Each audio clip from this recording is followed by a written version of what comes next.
जय श्री राधे कृष्णा। ओम नमो भगवते वासुदेवाय नमः। ओम लक्ष्मी नारायणे नमः। प्रिय भक्तजनों, कार्तिक मास में किए गए दान, पुण्य, व्रत, पूजा पाठ, तप तपस्या आदि का कई गुना फल मिलता है और कार्तिक मास में सुनी गई कथा का भी अधिक गुना फल होता है। इसलिए कार्तिक मास में कथा को अवश्य सुनना चाहिए। एक बार ब्रह्मा जी ने नारद जी को कार्तिक माह के विषय में बताते हुए कहा कि कार्तिक माह भगवान विष्णु जी को सदैव ही प्रिय है। इस मास में भगवान विष्णु जी का ध्यान करते हुए कोई भी पुण्य कार्य किया जाए उसका फल अवश्य मिलता है। सभी जोनियों में से मनुष्य जोनि को सर्वश्रेष्ठ तथा दुर्लभ कहा गया है। अतः प्रत्येक मनुष्य को कार्तिक माह में पुण्य कर्म करने चाहिए, क्योंकि इस माह में सभी देवतागण मनुष्य के समीप हो जाते हैं। इस माह में देवता मनुष्य द्वारा किए हुए स्नान, व्रत, वस्त्र, भोजन, चांदी, स्वर्ण, भूमि आदि दिए गए दान को विधि पूर्वक ग्रहण करते हैं। इन सभी में से अन्नदान, जो कि सभी पापों का नाश करता है, का अधिक महत्व है। कार्तिक माह में मनुष्य जिस किसी मनोकामना से दान करता है उसे वह अवश्य प्राप्त होता है। यदि कोई मनुष्य दान देने में असमर्थ हो तो उसे कार्तिक मास में प्रतिदिन भगवान के नामों का स्मरण करना चाहिए तथा गंगा जी में स्नान करते हुए कार्तिक माह की कथा पढ़नी चाहिए। ऐसा करने से भी मनुष्य पुण्य का भागी बनता है। आइए सुनते हैं कार्तिक मास की कथा का अध्याय 28। धर्मदत्त ने पूछा, मैंने सुना है कि जय और विजय भी भगवान विष्णु के द्वारपाल हैं। उन्होंने पूर्व जन्म में ऐसा कौन सा पुण्य किया था जिससे वह भगवान के समान रूप धारण करके वैकुंठ धाम के द्वारपाल हुए? दोनों पार्षदों ने कहा, ब्राह्मण, पूर्व काल में तृणबिंदु की कन्या देवहूति के गर्भ से महर्षि कर्दम की दृष्टि मात्र से 2 पुत्र उत्पन्न हुए। उनमें से बड़े का नाम जय और छोटे का नाम विजय हुआ। पीछे उसी देवहूति के गर्भ से योग धर्म के जानने वाले भगवान कपिल उत्पन्न हुए। जय और विजय सदा भगवान की भक्ति में तत्पर रहते थे। वे नित्य अष्टाक्षर मंत्र का जप और वैष्णव व्रतों का पालन करते थे। एक समय राजा मरुत ने उन दोनों को अपने यज्ञ में बुलाया। वहाँ जय ब्रह्मा बनाए गए और विजय आचार्य। उन्होंने यज्ञ की संपूर्ण विधि पूर्ण की। यज्ञ के अंत में अवभृत स्थान के पश्चात राजा मरुत ने उन दोनों को बहुत धन दिया। धन लेकर दोनों भाई अपने आश्रम पर गए। वहाँ उस धन का विभाग करते समय दोनों में परस्पर लाग डांट पैदा हो गई। जय ने कहा, इस धन को बराबर बांट लिया जाए।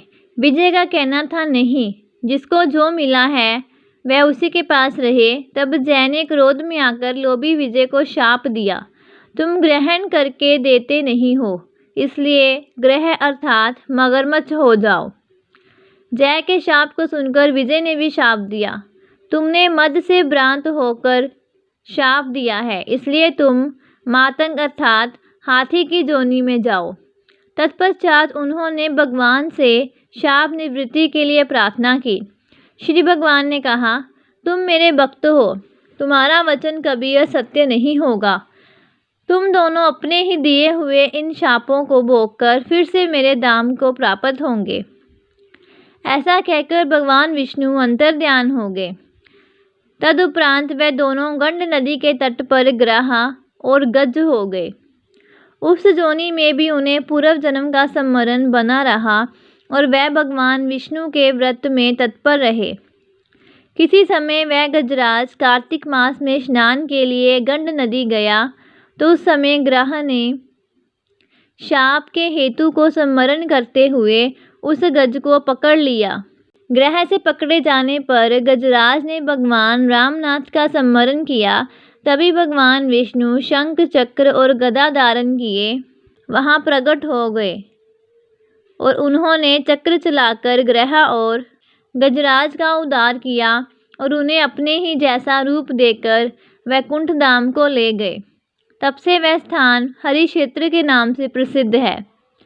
वह दोनों ही विश्व विख्यात जय और विजय हैं जो भगवान विष्णु के द्वारपाल हुए हैं। धर्मदत्त, तुम भी ईर्ष्या और द्वेष का त्याग करके सदैव भगवान विष्णु के व्रत में स्थिर रहो, समदर्शी बनो। कार्तिक, माघ और वैशाख के महीनों में सदैव प्रातःकाल स्नान करो। एकादशी व्रत के पालन में स्थिर रहो। तुलसी के बगीचे की रक्षा करते रहो। ऐसा करने से तुम भी शरीर का अंत होने पर भगवान विष्णु के परम पद को प्राप्त होवोगे। भगवान विष्णु को संतुष्ट करने वाले तुम्हारे इस व्रत से बढ़कर ना यज्ञ है, ना दान है और ना तीर्थ ही है।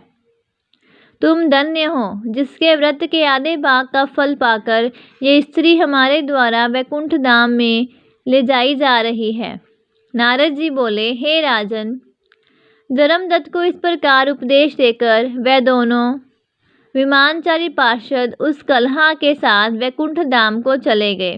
धर्मदत्त जीवन भर भगवान के व्रत में स्थिर रहे और देहावसान के बाद उन्होंने अपनी दोनों स्त्रियों के साथ वैकुंठ धाम प्राप्त कर लिया।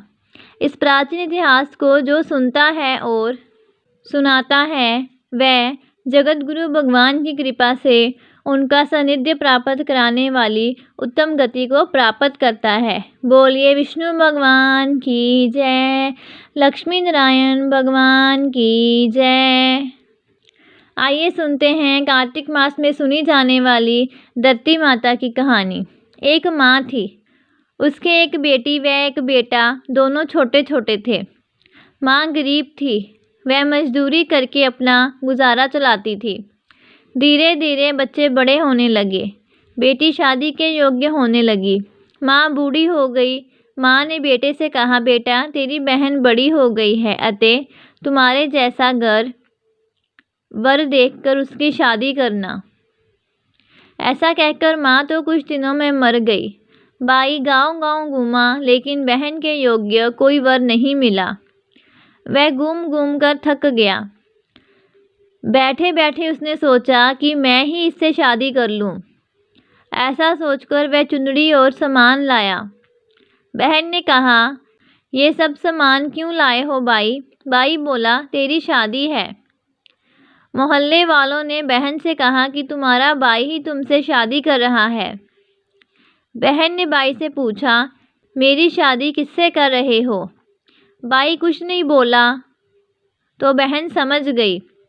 उसने एक लोटा लिया, चुनरी ली और चप्पल पहनकर जंगल में रवाना हुई।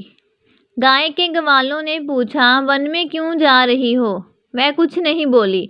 वन में जाकर धरती माँ को पुकारने लगी। बोली, हे माँ, तू ही मेरी लाज रखना, नहीं तो अन्याय हो जाएगा। मैं क्या करूँ? मुझे अपनी गोद में ले लो, नहीं तो यहाँ पर मर जाऊंगी। धरती माँ फटी तो बहन ने एक तरफ लोटा, चुनरी, चप्पल रख दिए और वह धरती में जाने लगी। इतने में दौड़ता हुआ भाई वन में आया और ग्वाला से पूछा कि उसकी बहन किस तरफ गई। ग्वालों ने कहा, तेरी बहन उधर गई है। वह बहन बहन पुकारता हुआ दौड़ा तो बहन धरती माँ के अंदर समा रही थी। थोड़े बाल बाहर दिख रहे थे। उसने बहन के बाल मुट्ठी में पकड़े और रोने लगा। बहन, तू सत्य के लिए धरती माँ की गोद में समा गई। मेरी बुद्धि भ्रष्ट हो गई थी। माँ का वचन निभाने के लिए मेरे जैसा कोई वर नहीं मिला, इसलिए ऐसा विचार आया। पर धरती माँ ने सत्य के लिए बेटी को अपने में समा लिया।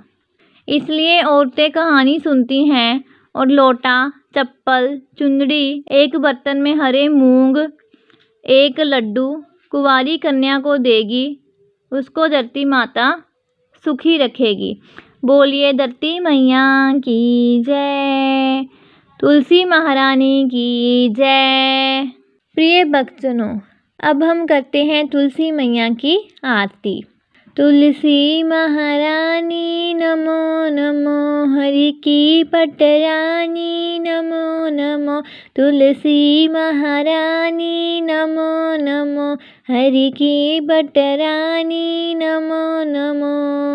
धन तुलसी पूरन तप कीनो, शाली गराम बनी पटरानी नमो नमो तुलसी महारानी नमो नमो हरि की पटरानी नमो नमो जाके पत्र मंजरी कोमल श्रीपति कमल चरण लिपटानी नमो नमो तुलसी महारानी नमो नमो हरि की पटरानी नमो नमो धूप दीप नैवेद्य आरती पुष्पन की वर्षा बरसानी नमो नमो तुलसी महारानी नमो नमो हरि की पटरानी नमो नमो 56 भोग 36 व्यंजन बिन तुलसी हरि एक न मानी नमो नमो तुलसी महारानी नमो नमो हरि की पटरानी नमो नमो सब सखी मैया तेरो जश गावे भक्ति दान दीजिए महारानी नमो नमो तुलसी महारानी नमो नमो हरि की पटरानी नमो नमो तुलसी महारानी नमो नमो हरि की पटरानी नमो नमो। प्रिय भक्तजनों, कार्तिक मास की कथाएं श्रवण करने के लिए और जानकारी प्राप्त करने के लिए हमारे चैनल के साथ बने रहें। चैनल को सब्सक्राइब करें और वीडियो को ज़्यादा से ज़्यादा शेयर करें। श्री लक्ष्मी नारायण भगवान की जय। जय श्री राधे कृष्णा।